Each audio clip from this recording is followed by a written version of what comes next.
Vienna is a German PhD student in geology and sedimentology, now living in Vienna. Her research aims to understand the anthropogenic impact of the metropolis Vienna on the area downstream of the city and disentangle the anthropogenic fingerprint in natural sediments. And today, Diana is going to talk to us about humankind's legacy in flood deposits, anthropogenic markers in recent flood deposits downstream of Vienna. Thank you very much for the introduction. Today, as Catherine already introduced me, I'm talking about humankind's legacy in flood deposits downstream of Vienna. And in case you've never been to Vienna, it looks more or less like this. Now we're in the northwest of Vienna, looking over the city, and in the middle you can see the blue Danube, which is also in a lot of poems. You have the big city of Vienna, which is spreading to the horizon. However, this is how it looks like today. About 200 years ago, you would have seen a slightly different view. This is a painting by Johann Wachtel, which I use in every of my presentations and posters because I really like it. And it shows how much the landscape has changed. Vienna was much smaller, and the Danube was a completely different river. It was a meandering river with many side arms, oxbow lakes. And all these changes that happened, they were introduced by the city, which grew close to it. And these changes, they didn't just affect the riverbed, but also the sediment which was transported within.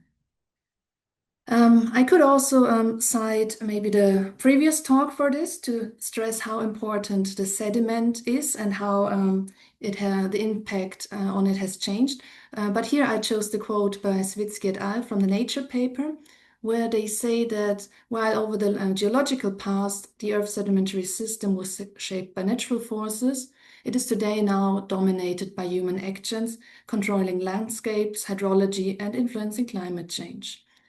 And the importance of this is that these changes happen very fast, very quickly. Like here is an example, which is also a couple of kilometers away from Vienna, where we can see an entire mountain being eroded for mining.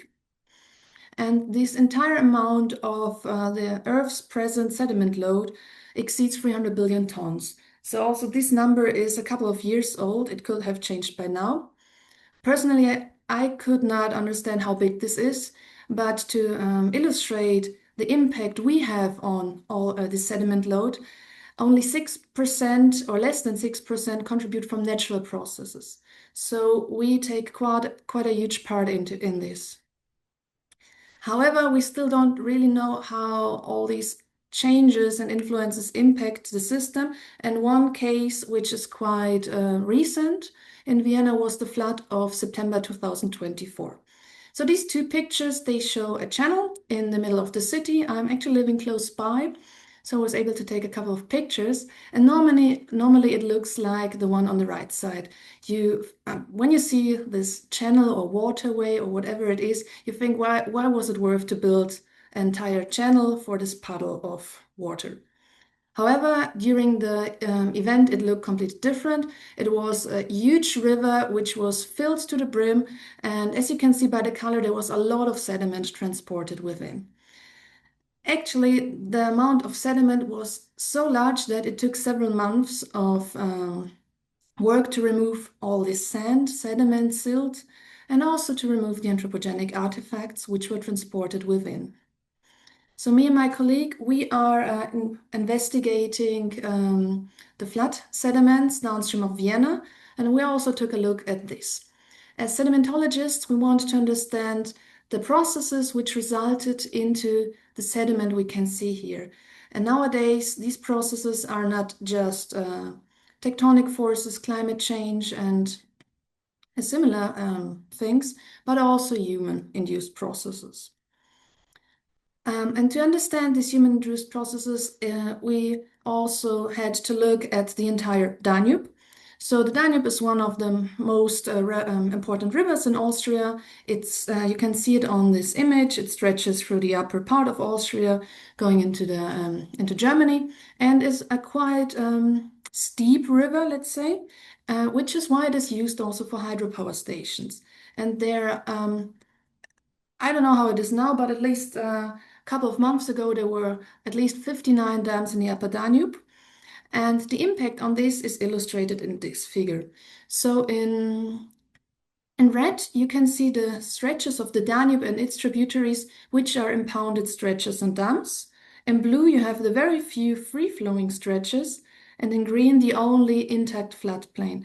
And this is quite remarkable that there is still an intact floodplain here, because everything was heavily engineered and used for the use of us, of humans, apart from this little stretch downstream of Vienna. And this is the work of environmental activists in the 90s who fought for maintaining this nature reserve. So, sedimentologists, we like to look at sediment, and this is what you would have seen if you would have visited this area here. Okay, well, doesn't matter. Yeah, this area here. This is a nicely cleaned outcrop of the levee of the more or less natural Danube. And what we are looking at here is the sediment record of the last flood events.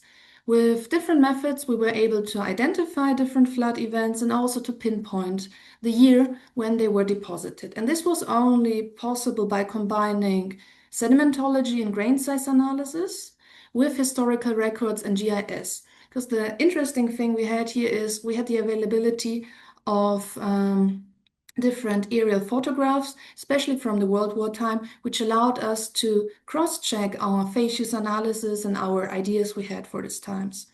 And this proved very valuable, especially when we consider that geologists normally are not that lucky.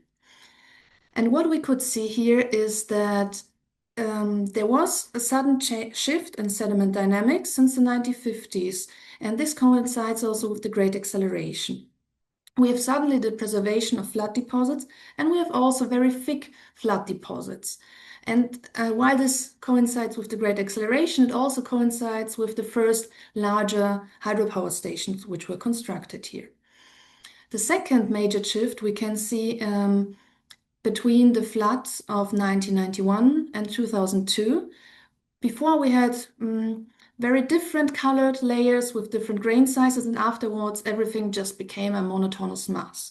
And this shift, it correlates with the construction of a nearby hydropower station. And also at the same time, well, before we can see this from the aerial pictures, before we had a gradation, more and more sediment being deposited, there was suddenly more erosion happening, which also resulted in this outcrop being exposed for us to visit. And actually, we've been there also a couple of months ago. This outcrop, as you can see it here, has already disappeared. Another thing we investigated here are anthropogenic radionuclides, which are the remnants of the nuclear weapon tests and also of the Chernobyl disaster, which are still in the atmosphere. And with these results, we could verify our flood event dating.